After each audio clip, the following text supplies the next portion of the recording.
Bom, o Brendo, ele é autor desse livro aqui fantástico. Gente, eu recomendo, se você ainda não leu, leia A Vida Secreta dos Padres Gays. E ele vai começar relatando a vida dele dentro da Igreja Católica. Eu aprendi muito, né? Até porque eu sou protestante, então é, aprendi muito. Assim, a impressão é que me dá, Brendo, lendo esse seu livro, é que tá todo mundo fazendo sexo com todo mundo.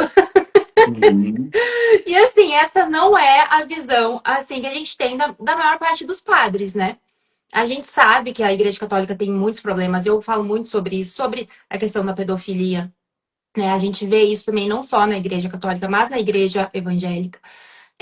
Mas assim, a impressão que me deu lendo seu livro é que os padres, em sua maioria, estão vivendo uma vida dupla, né? E eles estão. Eles são uma pessoa, né, fora dessa batina deles, que não condiz com a realidade. Eu queria que você falasse um pouco sobre isso, do que você encontrou lá, qual foi a sua experiência. Então, às vezes não só vida dupla, tá? Até vida tripla. Uhum. Vou trazer um caso aqui que ele está documentado fortemente e que você inclusive pode acompanhar uma série na HBO do Padre Marcial Ai, Maciel. eu vi essa É, série. você viu a Horrível. série?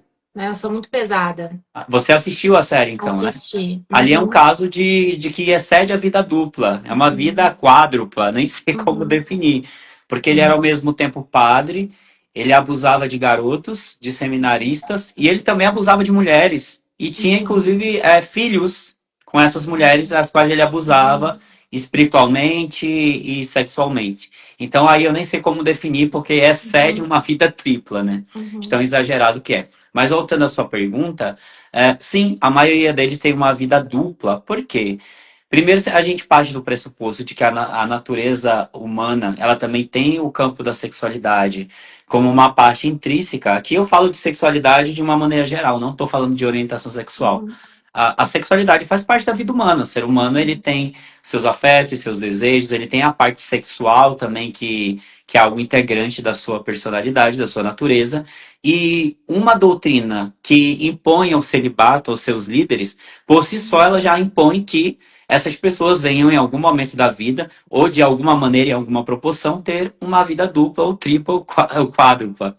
Então, a vida dupla é consequência de uma regra, né, de uma regra disciplinar, que é o celibato, que impõe que esses corpos, que essas pessoas levem essa vida aí por trás das aparências, por trás dos véus e batinas.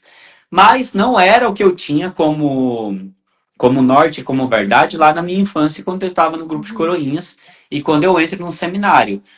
Eu como via já na TV aquela época, né, início dos anos 2000, uhum, explodiam os escândalos, por exemplo, de pedofilia nos Estados Unidos. Era aquele uhum, grande momento em que a igreja estava todos os dias na mídia por conta de uhum, escândalos de pedofilia nos uhum, Estados Unidos. Depois na Irlanda e outros países. uhum, Aí, a gente, como eu, na época, como católico, sempre queria fazer essa separação do joio e trigo. Ah, uhum, tem uma parte que está vivendo uma vida sexual, seja ela de uma maneira criminosa, no caso dos abusos e pedofilia e uhum, assédios, ou uma vida sexual ativa com o adulto que cairia numa questão de vida dupla, meramente. Não seria um crime, mas seria uma vida dupla, porque o padre, afinal, ele se comprometeu a viver o celibato, a promessa do celibato, ou uhum, o que chama de voto de castidade para quem é de uma congregação religiosa. E aí, quando eu entro no seminário, passo a morar em várias casas religiosas pelo Brasil, e por um momento até fora do país, eu percebo que na maioria dos casos isso não era a regra. A regra não era a vivência do voto. A regra era o contrário, né? A uhum, maioria esmagadora tinha uma vida dupla assim, banalizada. Por que banalizada? Porque entre nós ali isso não era nenhuma questão, na maioria das vezes, né? Tinha ali um disfarce, tinha esses jogos, dependendo do lugar onde eu morei, porque eu morei em vários lugares, então variava um pouco o modo como se dava esses jogos, uhum, mas em todos eles eu encontrava um marcador comum, que era a vivência da sexualidade de alguma forma. Mesmo que às vezes essa sexualidade fosse vivida como uma negação, e eu tinha muita sensação assim de que ao mesmo tempo que eles viviam a sexualidade, essa vida dupla, viviam procurando momentos sexuais fortuitos, eles tinham raiva de viver esses momentos de sexualidade e depois se apegavam a elementos religiosos de forma exagerada para meio que compensar aquela falha moral.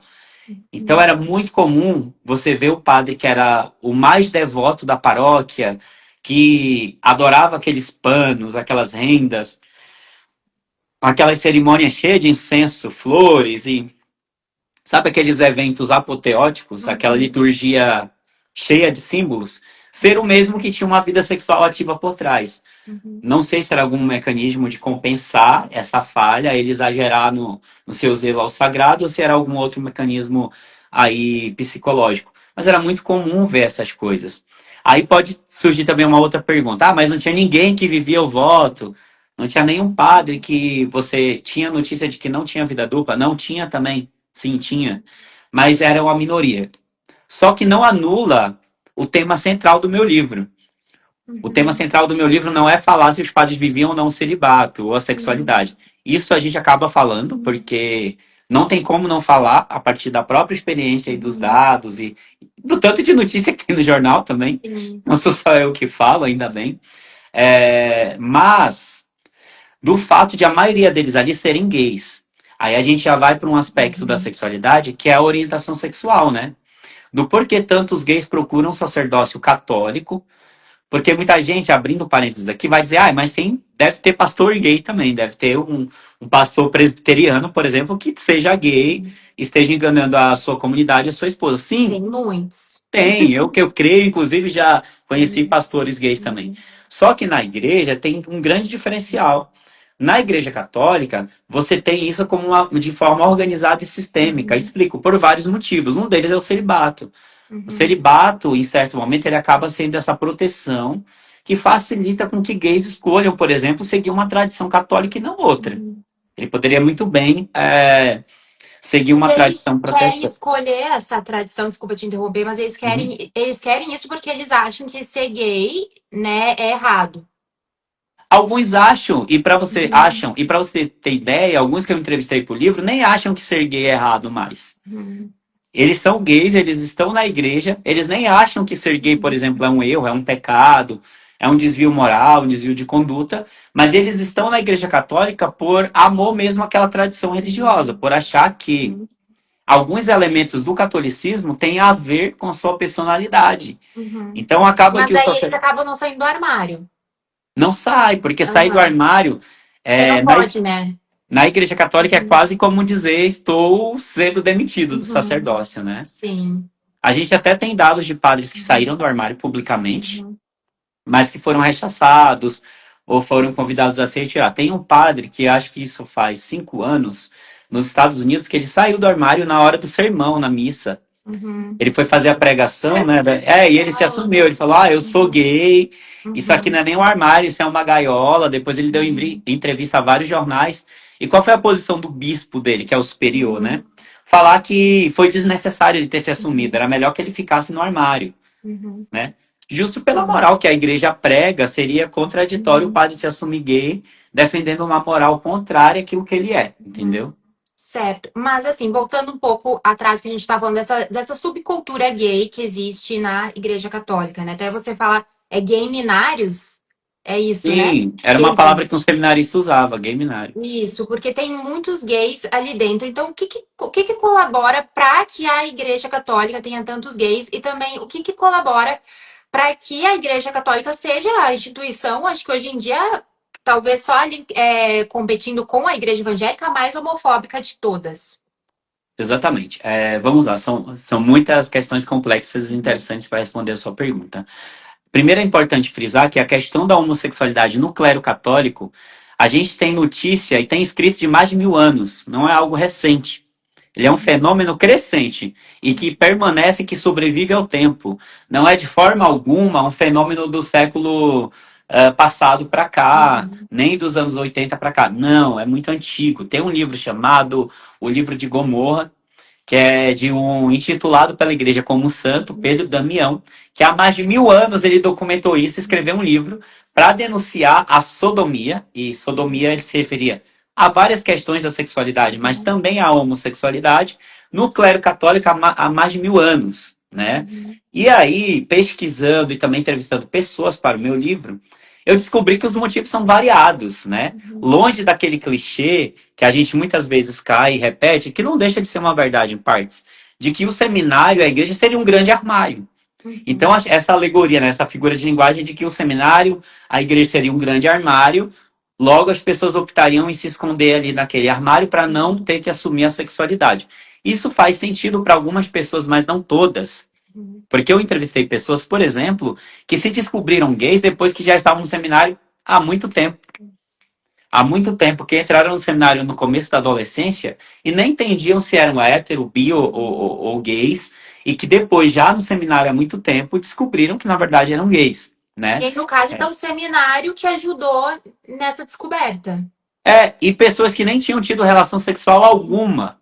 Eu Uhum. entrevistei um rapaz pro livro que ele nunca tinha tido uma relação sexual antes do seminário de nenhuma forma, nem abusiva, não tinha tido. Uhum. Ele entra no seminário muito novo e ali na convivência com vários gays no seminário, ele se entende também como um gay, depois ele acaba se relacionando com algumas pessoas consensualmente, depois disso ter uma relação no seminário não consensual com o padre, né, de uma Uhum. forma abusiva, e aí Uhum. ele sai, hoje em dia ele é assumido e bem resolvido. Mas ele me explicou que ele não entrou para esconder a sexualidade dele, porque ele nem se entende, ele nem sabia que ele era gay, nem hétero, ele, não entende, ele entrou muito Uhum. jovem, ele ainda Sim. não tinha isso claro dentro dele, né? Uhum. Mas eu te trago uma das razões que eu descobri pelos quais os gays entram no seminário, e isso é bastante impressionante.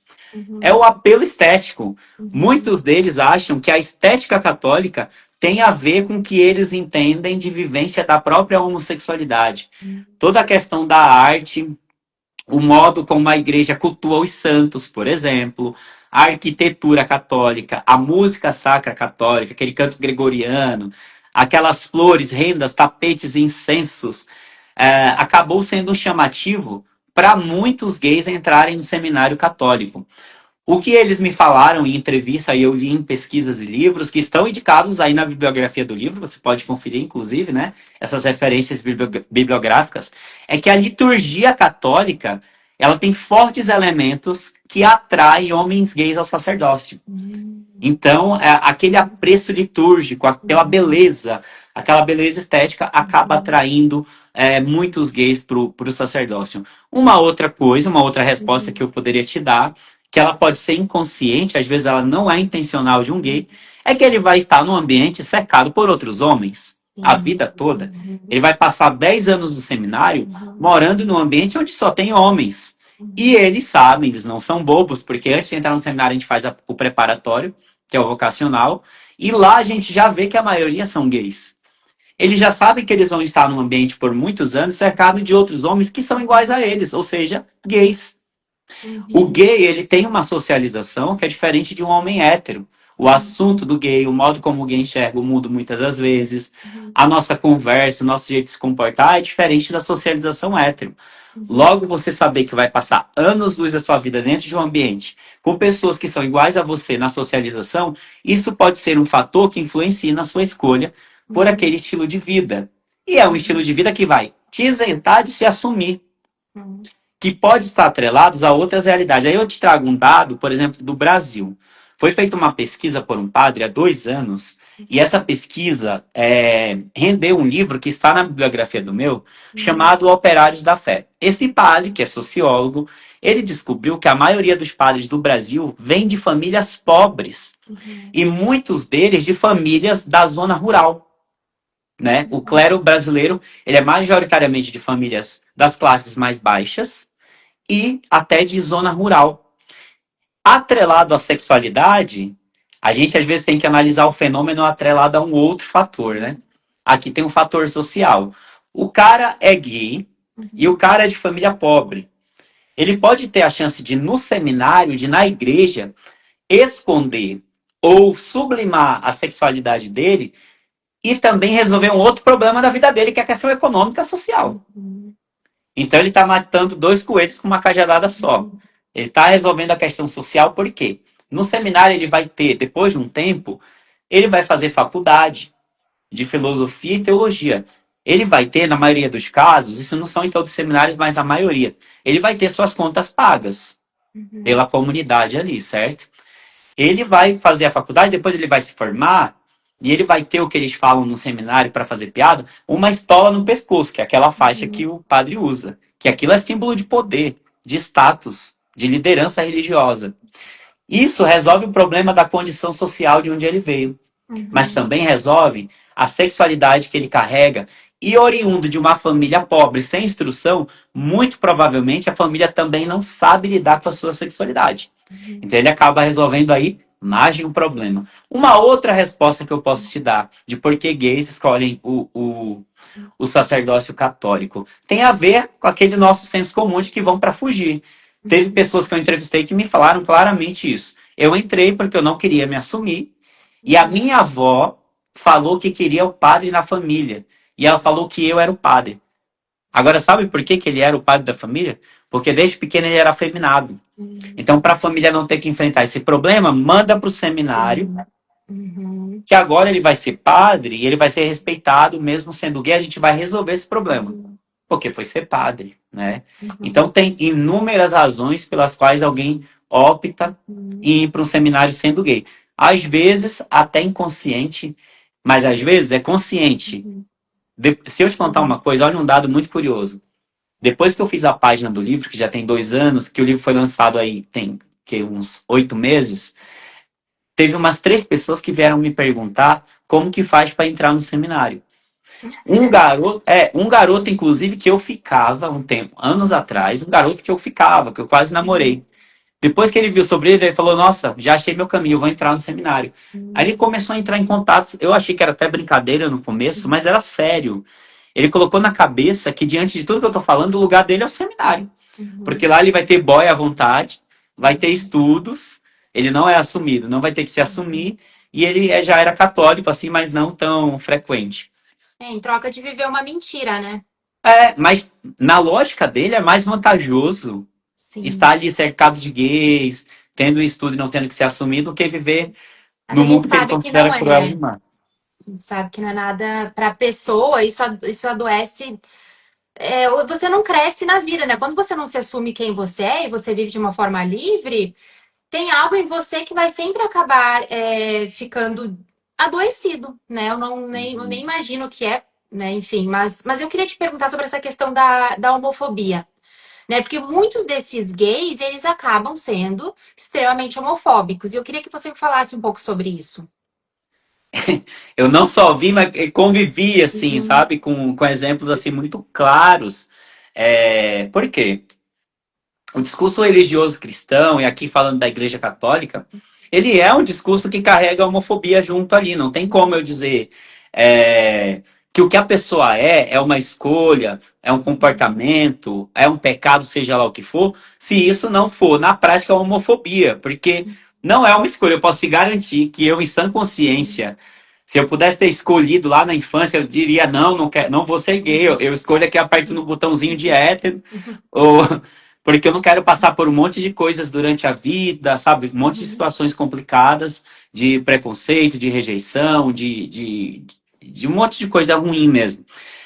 E aí, a igreja, ela bate no martelo de que é uma questão optativa e comportamental. Ah, fulano escolhe ser gay quando ele pratica a homossexualidade. Ora, mas não é uma questão de prática, é isso que a igreja ainda não entendeu. Ninguém pratica ser heterossexual.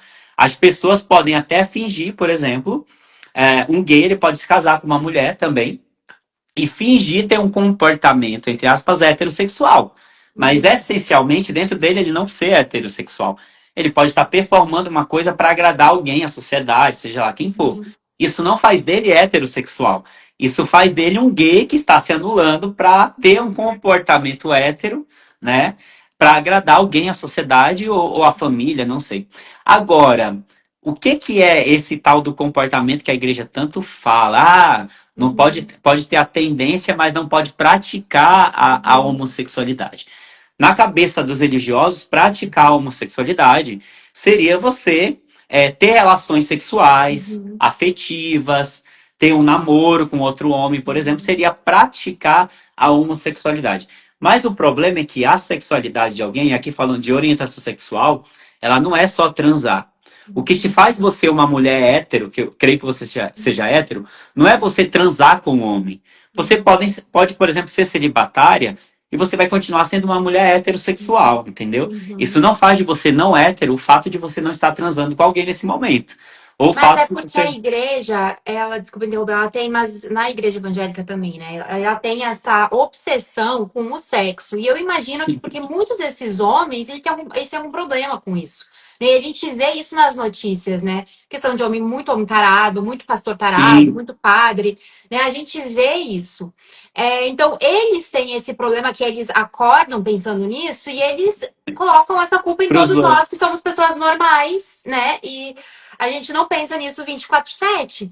Então, isso é uma das coisas que até você fala no livro, né? De como, quando eles vão falar de sexualidade, a igreja só sabe falar de sexo, né? Eles não sabem falar de nada mais. Então, os menininhos chegam lá muito novinhos e não tem nenhuma educação nesse Não. sentido, né?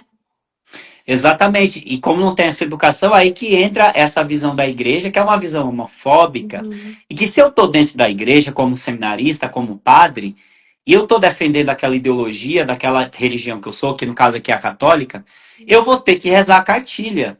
Imagina um padre subir no púlpito e dizer: tá tudo bem ser gay, você pode amar um homem, você sendo um homem pode amar outro, que tá tudo bem. Na hora a hierarquia vai rechaçá-lo, vai cair em cima dele.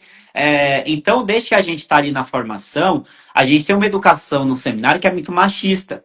Uhum. A homofobia, ela é uma filhinha do machismo.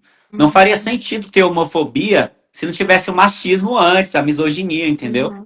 A homofobia ela é um filhote disso tudo, ela é produto vindo disso Verdade. aí. O que Uhum. vem antes é a misoginia, é o Uhum. machismo, a homofobia. Porque o que, que é atacado no discurso homofóbico? O que, que é ruim? É parecer com uma mulher, Exato. é ter características que é do feminino, isso é visto como Uhum. negativo. É como se eles dissessem, a homofobia ela é como se dissesse assim para os homens: olha, você teve o privilégio de nascer macho e você está abdicando disso, tendo Uhum. características do feminino, de mulher. Isso é inadmissível no mundo masculino. No fundo, o discurso que está implícito é esse, de que ter alguma coisa do universo feminino é negativo, de que ter trejeitos femininos é negativo. Aí recai na misoginia, nesse ódio ao Uhum. feminino, ao que representa, por exemplo, ser mulher. Eu não estou falando que é a mesma coisa, né? Que a Uhum. homofobia é a mesma coisa da misoginia, que são coisas diferentes. Mas eu estou falando que se a gente buscar a raiz, vai cair nisso. E a Igreja Católica, ela é extremamente misógina, né? Quem é que ocupa o sacerdócio, por exemplo, na Igreja Uhum. Católica? Uhum. Somente homens. Uhum. Eles usam do argumento, Jesus só andou com 12 apóstolos, Uhum. então só padres podem, tem que ser homem, né? Uhum. A mulher, ela ocupa um lugar ali na Igreja Católica que não é esse lugar do privilégio sacerdotal, de poder Uhum. ministrar. Teve até uma discussão recente se mulheres poderiam ser diaconisas na Igreja Católica ou não. Uhum. E a Igreja reafirmou o seu papel misógino na sociedade, dizendo que não, Uhum. mulheres não podem ser sequer diaconisas, que a diaconisa ela nem é presbítero, né? Ela é abaixo e mesmo assim não Uhum. foi aceito, né? E aí, uma instituição dessa, que existe há 2000 anos e que sobrevive dessa forma, não admite que seus padres e seminaristas falem de uma maneira a acolher por exemplo, homossexuais. Ao mesmo tempo que seu corpo é formado por uma maioria gay. Então, Uhum. dentro da formação, a gente era ensinado a todo momento, mesmo tendo vida sexual ali dentro, e amorosa até, às vezes, até namoradinho rolava, Uhum. a gente era ensinado a agredir gays verbalmente. Eu Uhum. era homofóbico, naquela época, pra você ter ideia, eu era homofóbico. Na minha página do Facebook, eu vivia atacando LGBTs quando eu estava dentro da Uhum. igreja. Eu fazia isso, não era ninguém que eu via, eu mesmo era assim. Então, e eu era, porque eu sabia que eu sendo assim publicamente, eu estava me protegendo e ficando do lado do poder, Uhum. do lado do poder, né? Não do lado de quem estava do lado dos excluídos, mas do lado do poder. Porque na vida a gente faz escolhas, ou a gente fica do lado do discurso dos poderosos, ou a gente Uhum. fica do outro lado.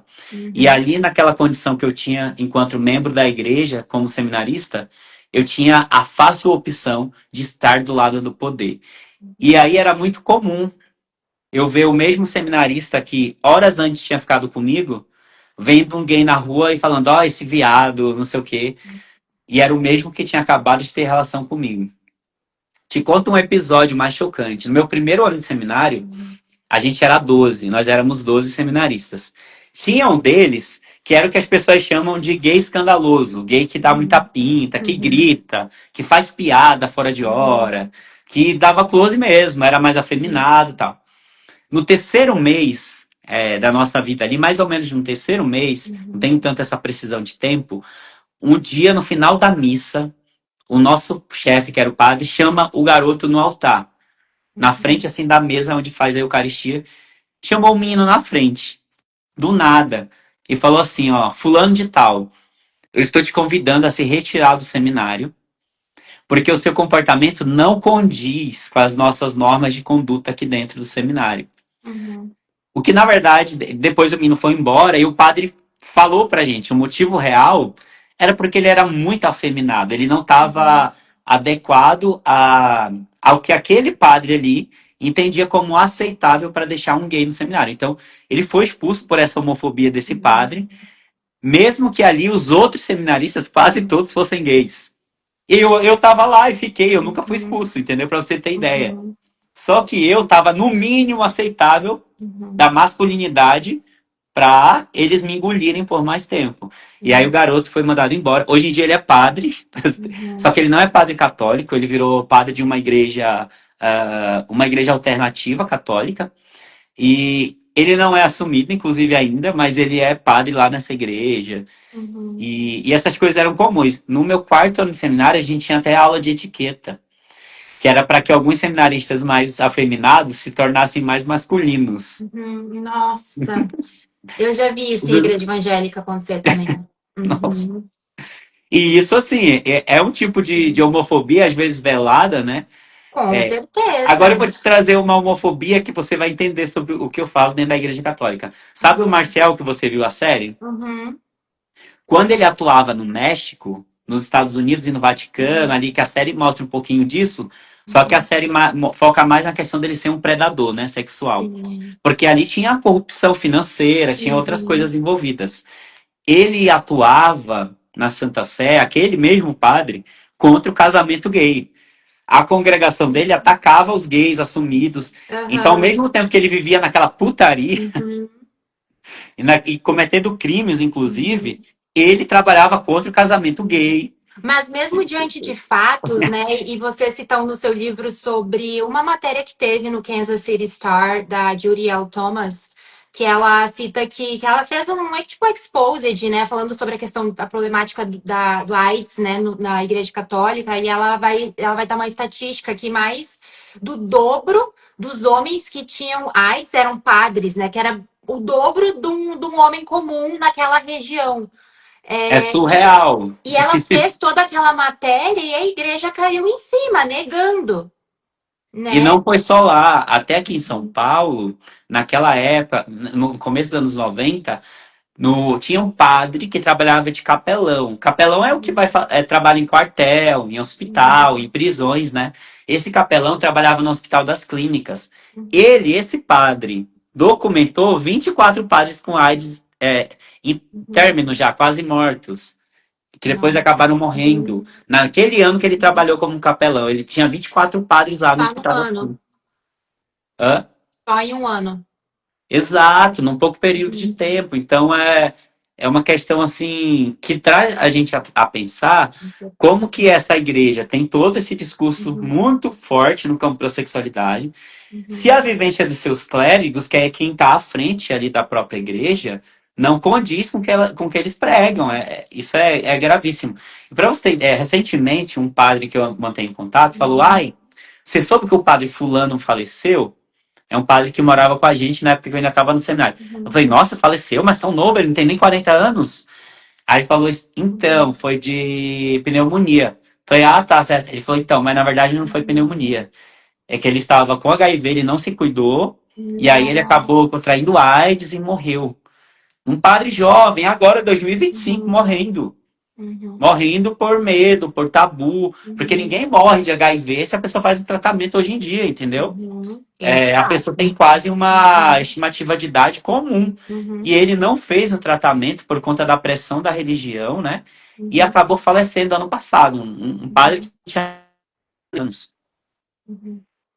Mas uma coisa que você cita no seu livro também sobre essa questão da homofobia foi a questão da que você passou por aquela experiência da cura gay, né? E eu fiquei muito curiosa em saber quantos anos você tinha, porque, gente, eu até chorei quando eu li, assim, foi muito Uhum. trágico o que você passou e que fizeram você passar e depois fizeram você tomar remédios e tudo Sim, aquilo. sim, muito E, real. e eu fico imaginando também como essas situações de abuso, né, colaboram, porque dentro da igreja eles pegam esses menininhos muito novinhos que vão sem família, né? Você entrou quando você era um adolescente lá, sem 14, família, 14 anos. não tinha dinheiro, né? Ou seja, completamente vulnerável.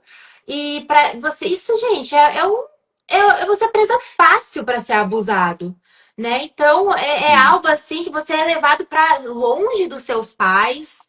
Gente, isso deveria Sim. ser O proibido. fator financeiro é muito importante, porque você está vulnerável e dependente da igreja. No meu Uhum, caso, eu era isso. órfão de pai. Uhum, Eles sabiam disso. Inclusive, os padres que mantinham relações comigo falavam: Eu sou o seu pai agora. Eu uhum, sou o seu pai que você não teve. Isso muito era uma coisa. utilizado. Por mais que fosse consensual, eu queria ter a relação sexual. Não foi algo assim forçado, mas eu enxergo como um abuso de poder, um abuso Com espiritual. certeza. Porque eles estavam numa posição na hierarquia acima de mim.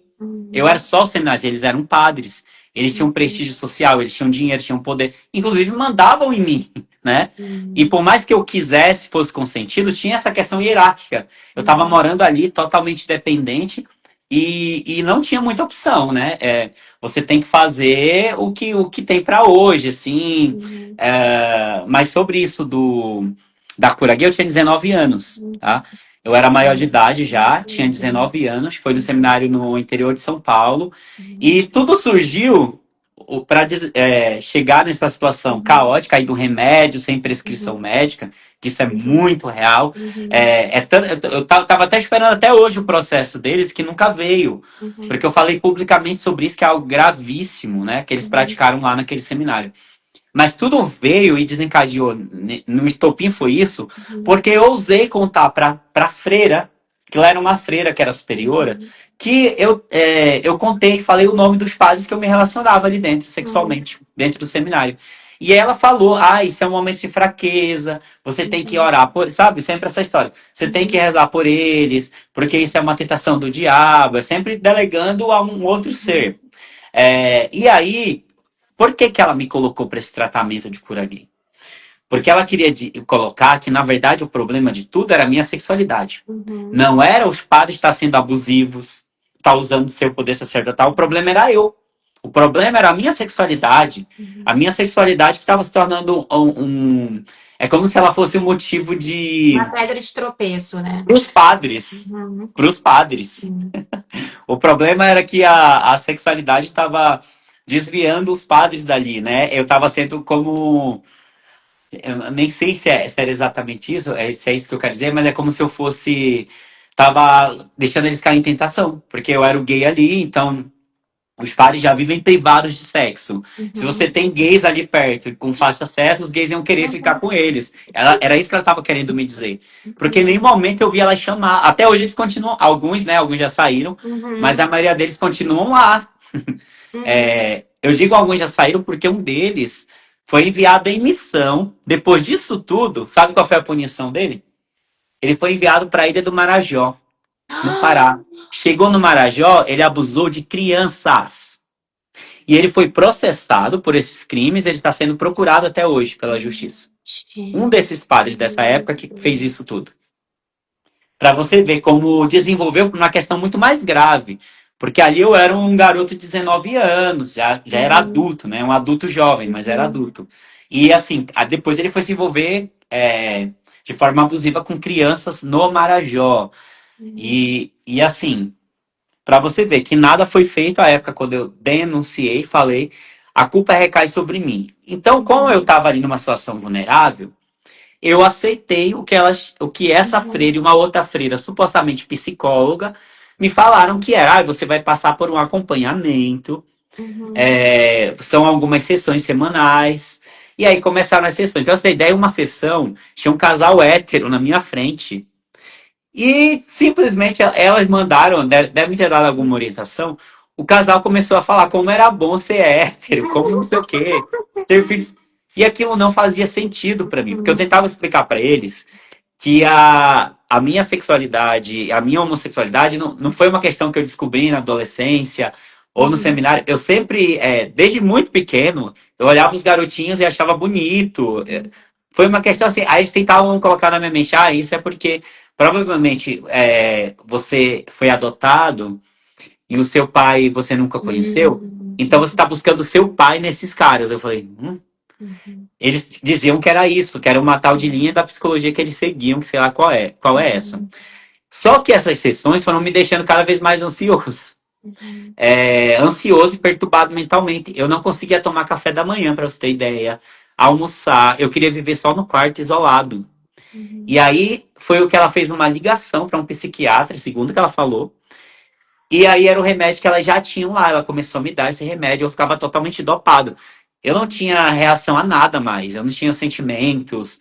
Eu não sentia raiva, medo, tristeza. Eu vivia dopado, né? Uhum. Até que chegou o momento que ela veio trazer o remédio um dia no meu quarto. Eu simplesmente joguei fora, parei de tomar. Uhum. E depois pedi para ir embora. E elas não queriam deixar eu ir embora. Que foi Uhum. pior. Não queriam deixar eu E ir tem embora. vários crimes aí envolvidos, Vários, né? vários. E eu tenho contato com pessoas que estão Uhum. lá ou que saíram recentemente. Essas práticas perduraram por muitos anos com outras pessoas, inclusive, né? Uhum. Com muitas pessoas, não é algo só Mas relacionado a mim, né? eu quero voltar a falar sobre essa questão do acobertamento de abusos, mas antes eu queria falar sobre essa questão que você cita do confessionário, né? Que eu achei isso muito Muito interessante. interessante. Porque eu tenho um jornalista que você cita, ou um escritor, agora não me lembro, que ele diz que o confessionário ele não funciona apenas como instrumento de controle das consciências, mas também como um espaço privilegiado para identificar e selecionar possíveis alvos para futuras abordagens sexuais. Porque no meio evangélico, então, os pastores eles também acabam funcionando como padres, né? Você vai lá se confessar confessar o seu pecado para o pastor, né? Isso pode Uhum. também ser usado como moeda de troca depois, né? Se você denuncia, ele vai lá e vai expor suas fraquezas, né? Isso também é usado, acontece muito na igreja evangélica. Mas eu queria que você falasse sobre essa questão do confessionário na igreja católica. Muito interessante a pergunta. Você vai já saber por quê, porque, gente, é incrível e é muito delicado até esse debate, a parte do confessionário, mas vamos contextualizar para quem vai assistir a live depois até. Você vai postar no YouTube também ou fica só no Instagram? Vou postar Vai no postar? YouTube. Uhum. A confissão ela é entendida como um sacramento dentro da Igreja Católica. Um dos 7 sacramentos dentro da Igreja Católica. Logo se entende que foi o próprio Cristo, quando esteve na Terra, segundo o que eles falam, segundo o que a doutrina prega, que instituiu a confissão, como se fosse uma necessidade para o cristão católico confessar os seus pecados ao padre. Por quê? Se ele não confessa os pecados ao padre, ele está em estado de pecado gravíssimo. E ele não pode, inclusive, comungar a Eucaristia durante a missa, que é a ceia também, né? A missa ela é entendida como um sacrifício de Cristo, mas também como essa ceia que nas igrejas protestantes eu acho que não é todo dia, igual é na igreja católica, né? Na igreja católica é todos os dias. Para a pessoa poder comungar, receber aquela hóstia, ela tem que ter confessado os seus pecados, principalmente os pecados que são graves, os pecados mortais. Logo, a confissão é essencial na Igreja Católica. E quem é que pode dar essa absolvição? Porque no final da confissão, o padre dá uma absolvição que é o perdão dos pecados, né? Ele perdoa, aquela pessoa fica limpa. Uhum. Quem é que dá esse perdão? É a própria igreja através de seus padres. Então, a igreja te fala o que é erro, o que é pecado, o que é sujo, o que é pecaminoso, e é depois a mesma igreja que tem o poder de te curar dessa nojeira, de te perdoar desses pecados. E aí que a gente cria nessa instituição uma zona de perigo. Olha a facilidade para um abuso de poder, para um abuso espiritual, porque é um homem ali da igreja que ele tem o poder de te perdoar para você ficar limpo. Uhum. Enquanto você não confessa seus pecados para o padre, você é sujo, você não pode nem participar da ceia, da Eucaristia. Só se você confessar seus pecados àquele homem, que ele vai te dar o perdão.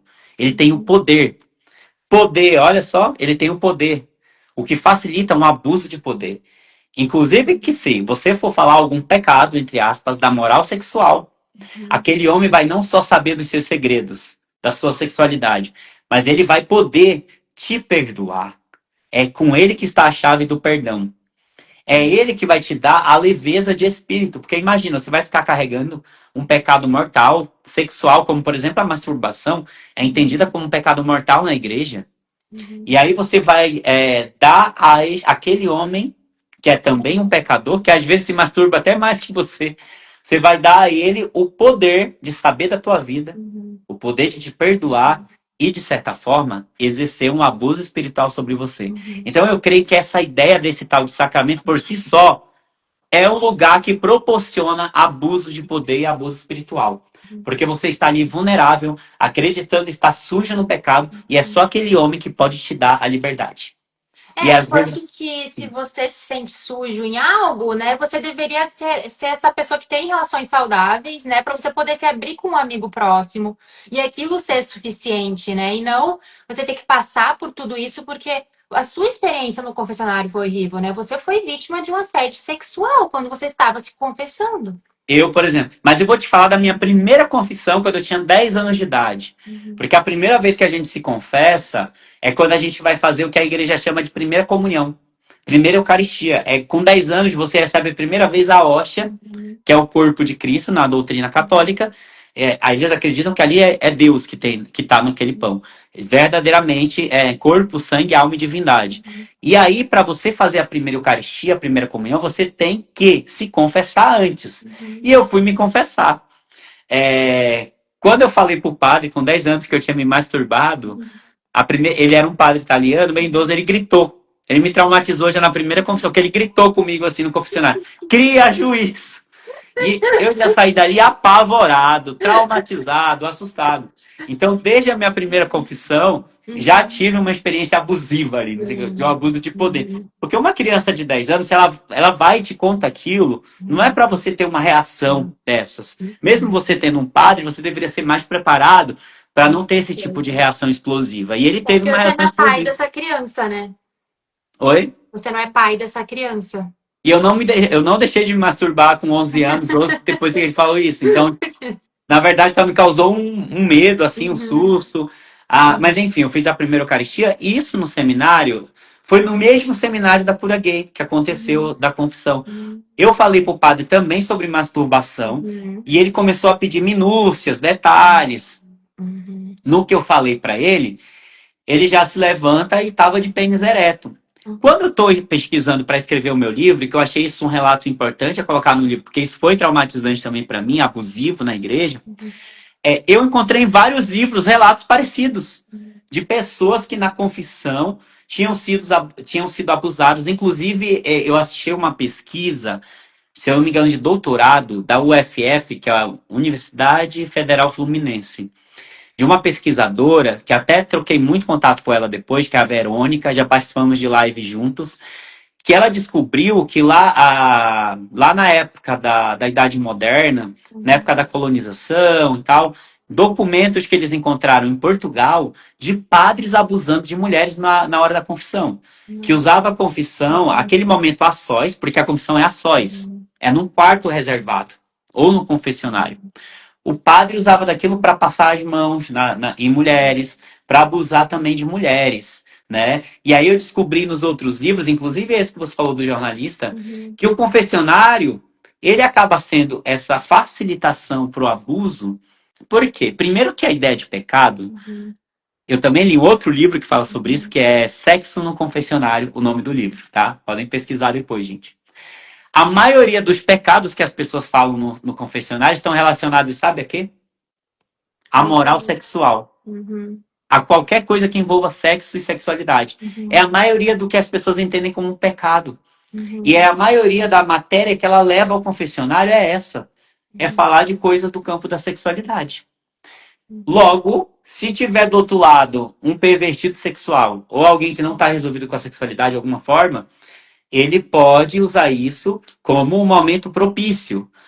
Eu li relatos aqui na pesquisa de que pessoas foram ao confessionário contar situações de sexualidade que o padre começou a se masturbar enquanto a pessoa contava. Mas isso acontece também em igrejas protestantes, né? De você, Uhum. o casal vai lá e diz que caiu em pecado e o pastor quer saber detalhes, o que que eles fizeram. Né? No momento que você já quer saber isso, eu te questiono, assim, por que que você quer saber isso? Por que que você quer ir tão longe? Né? Então, tantos E detalhes. nunca termina bem a história. Sempre vai ver abusadores que querem fazer suas perversidades ali com as pessoas, né? Mas, Uhum. voltando nessa história do abuso, porque você relata também no livro que você teve muitas relações com superiores, né? Uhum. E, bom, assim, nos meus estudos eu entendo que nenhuma dessas relações ela vai ser consensual, né? Mesmo que a pessoa ache que é, né? Sempre tem aquela questão de ser superior, né? Não só a questão de você ser um chefe, dele ser um chefe sobre você, mas ter a questão do espiritual, né? De ter aquela questão da superioridade espiritual sobre a sua vida, em que você sempre é ali o submisso, né? Que você precisa respeitar e obedecer. Então, nunca vai ser 100% consensual, né? Isso a gente vê que acontecia muito com você e com outros jovens seminaristas, né? Eu queria que você Sim. falasse um pouco sobre essa questão também e sobre a questão de o que que você acha desses movimentos, porque já teve muito acobertamento na igreja e desses movimentos das pessoas quererem agora, né? A Igreja Católica tá com esse Lux Mundi, né, que é uma organização dentro da Igreja Católica para combater o abuso espiritual, né, mas com mais ênfase na questão da pedofilia, né? E o que que Uhum. você vê desse movimento? Primeiro que para a gente entender uma questão abusiva é difícil. Quando a gente está ali no meio da situação, nem sempre a gente, no começo, compreende que aquilo é uma relação abusiva, de alguma forma. Só hoje, depois de muito pensar e muito tempo depois, que eu começo a entender algumas situações como relações de abuso espiritual, de poder e às vezes até sexual. Porque naquele momento eu nem entendia. Achava que era consensual, que era porque eu queria, que era porque estava gostoso, que era porque era daquele jeito mesmo. Muita coisa a gente não entende, né? E agora só que eu começo a entender. Sobre a Lux Mundi, para mim é só uma forma de, não sei, de fingir que estão fazendo alguma coisa, porque na prática não está. Sabe por quê? No dia que eles fizerem alguma coisa, é capaz até da igreja sumir do mapa. Porque é um sistema de poder, na igreja católica pelo menos, que está atrelado a outras questões. Porque muitas das vezes o padre abusador não é denunciado ou só passam panos e depois ele volta a atuar, ou é transferido. Porque esse padre, muitas das vezes, sabe de bastante informação sobre a vida dupla do próprio superior.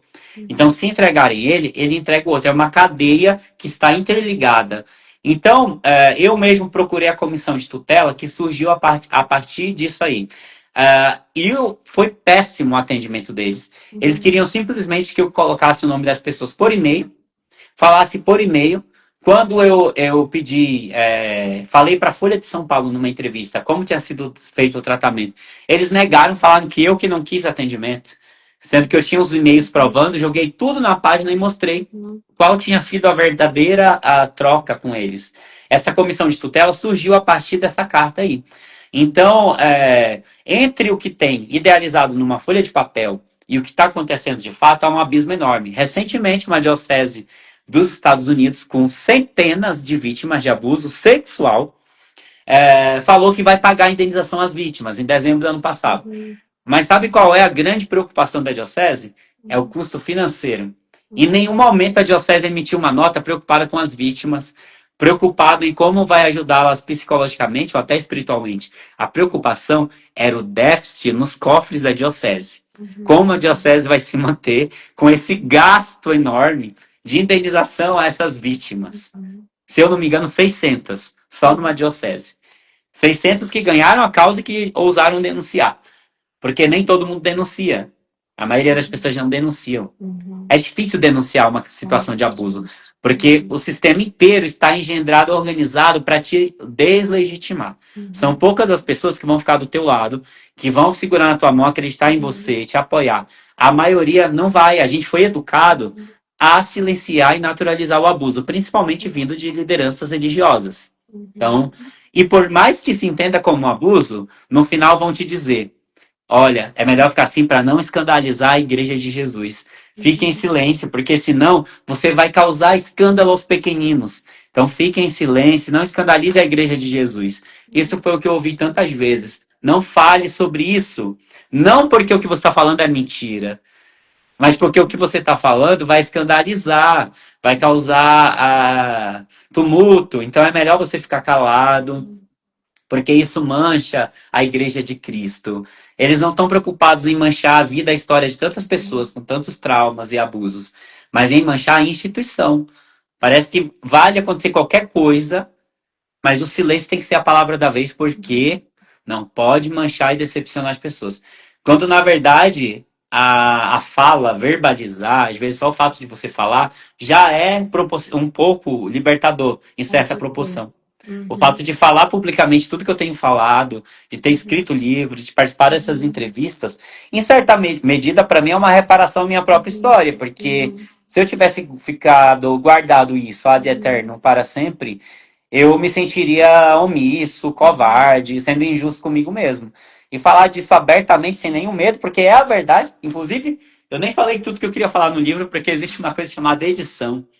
E a editora não deixou eu colocar tudo que eu queria. uhum, Mas assim, e também por conta de processos, por uhum, essas questões judiciais. uhum, Mas ali é só uma parte de tudo. Mas pelo menos por ter falado dessa parte, eu já me sinto uhum, satisfeito. Mas não, eu não acredito que essa uhum, comissão aí de tutela, surgida a partir desse documento, uhum, esteja causando uma verdadeira revolução, uma mudança na igreja. Sabe por que eu te digo isso também? Eu cheguei a denunciar arcebispo publicamente na minha página. uhum, Isso agora em 2025, com prints, gravações de tela, de assédio e tudo contra mim. Sabe o que a igreja fez? A congregação dele, Salesianos de Dom Bosco, transferiu ele da paróquia onde ele morava para outra cidade. Essa foi a resolução da igreja. uhum, Eu denunciei para a comissão de tutela da arquidiocese esse padre do confessionário que a gente estava uhum, debatendo. A arquidiocese só queria saber o nome dele por e-mail e a data que aconteceu uhum, para supostamente investigar. Eu acompanho casos de pessoas recentes.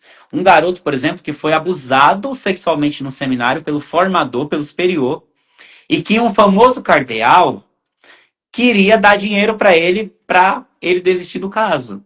uhum, Então, são inúmeras situações recentes e que na mídia estão aí todos os dias, na Igreja Católica, que nos dizem que, na verdade, aquilo foi só para inglês ver. uhum, Talvez a sim, pessoa que fomentou, que foi o Papa Francisco, em uhum, certa medida fosse até bem intencionado. uhum, Mas as coisas para funcionar na Igreja Católica, uhum. elas não dependem só de um Papa.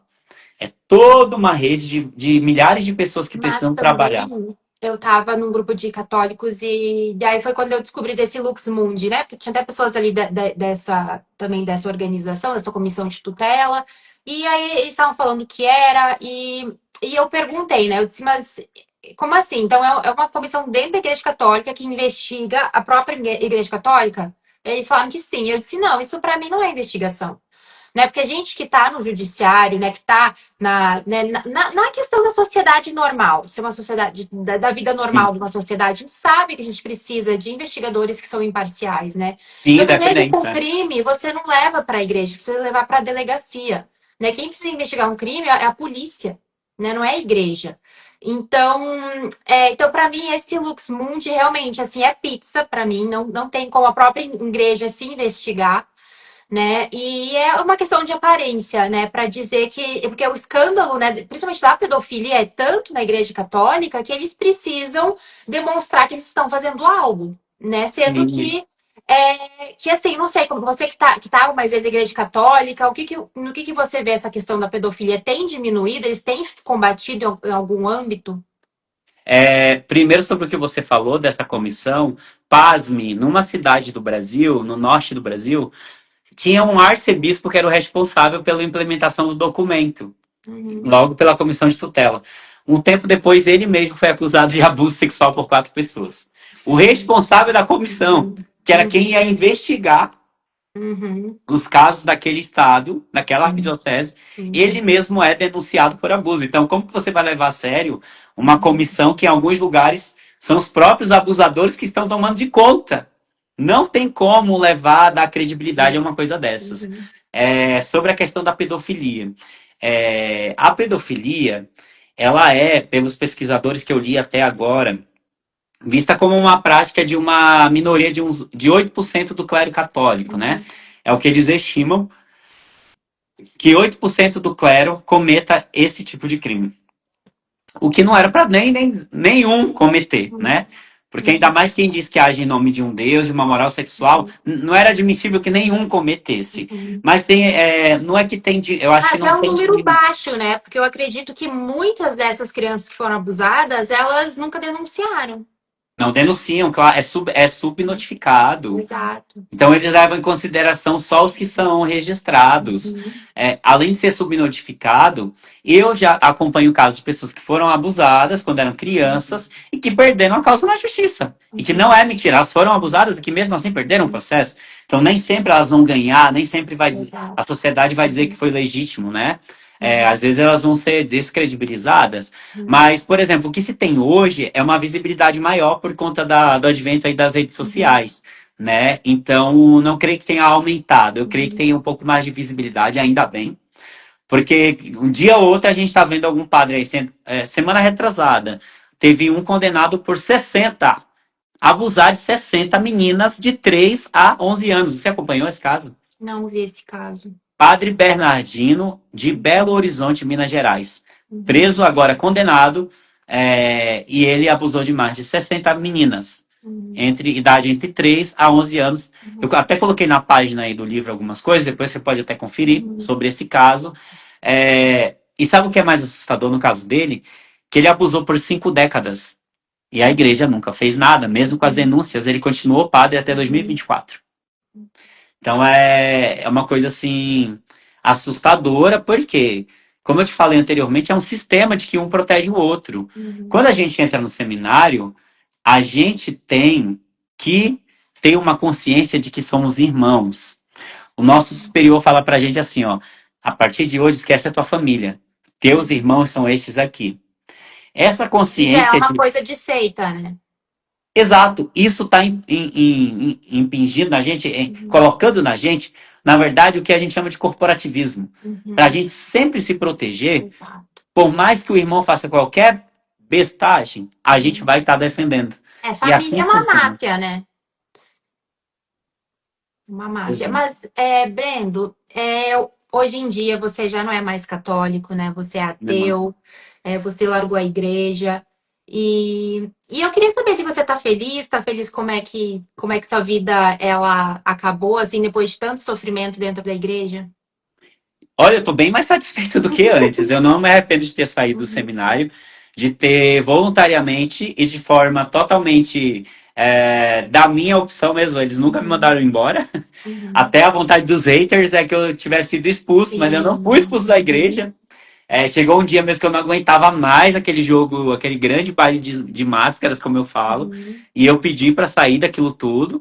E eu sou muito satisfeito hoje, 11 anos depois, do que quando eu estava lá, te garanto. Assim, a vida não é um mar de rosas, a gente tem dificuldades aqui fora mesmo, como assumido, como liberto, como fora da religião, a vida não é um mar de rosas também.